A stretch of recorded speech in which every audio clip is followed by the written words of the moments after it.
Shalom saudara-saudara kasih dalam Yesus Kristus. Pada malam hari ini mari sama-sama kita belajar dosa kemalasan. Dalam Matius pasal 25 ayat 14 sampai 26 mengatakan, di mana ceritanya satu tuan memberikan talenta kepada ketiga hambanya masing-masing. Satu 5 talenta, ada yang 2 talenta dan 1 talenta.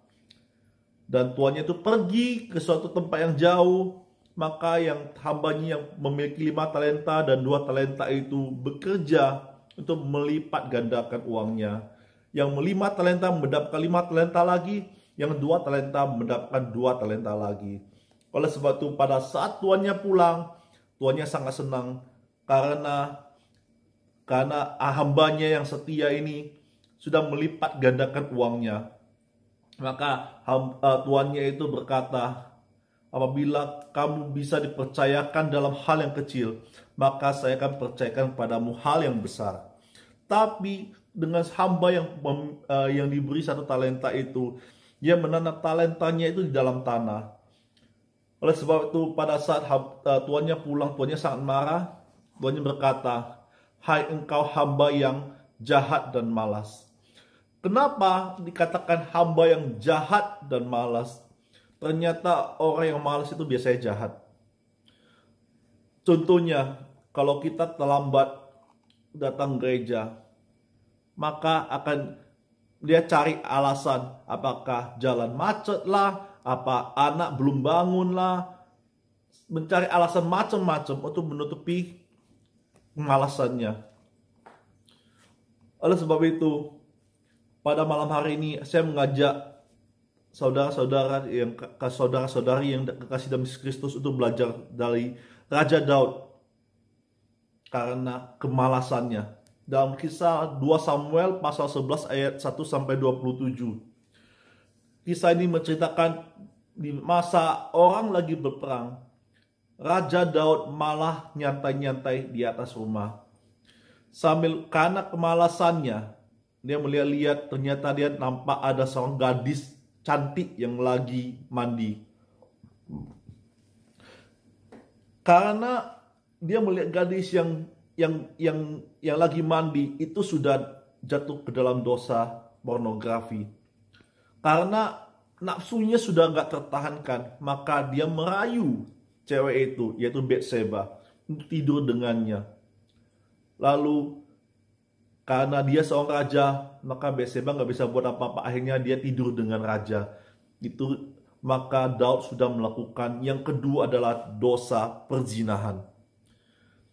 Tapi pada saat Raja Daud tahu Batseba sudah hamil anaknya, maka dia menyusun taktik yang sangat jahat, yaitu dia mengirim utusan kepada Uria untuk pulang ke istana untuk tidur dengan istrinya.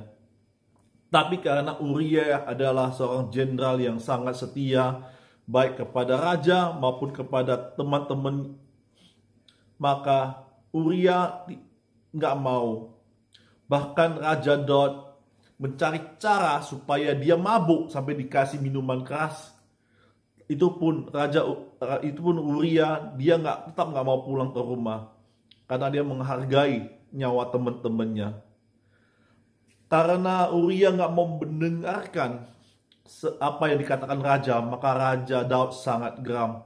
Akibatnya Raja Daud menyusun taktik yang sangat jahat sekali, yaitu membiarkan dia berperang sendirian di depan supaya dia terbunuh di medan peperangan. Itu sudah masuk ke dosa pembunuhan.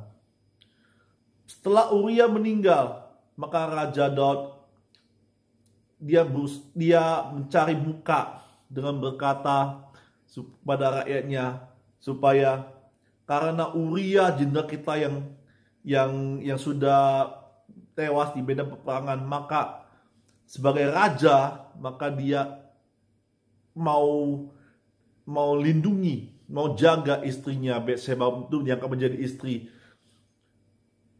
Itu dosa kebohongan. Begitu banyak dosa yang Raja Daud lakukan, awal muasalnya adalah dosa kemalasan.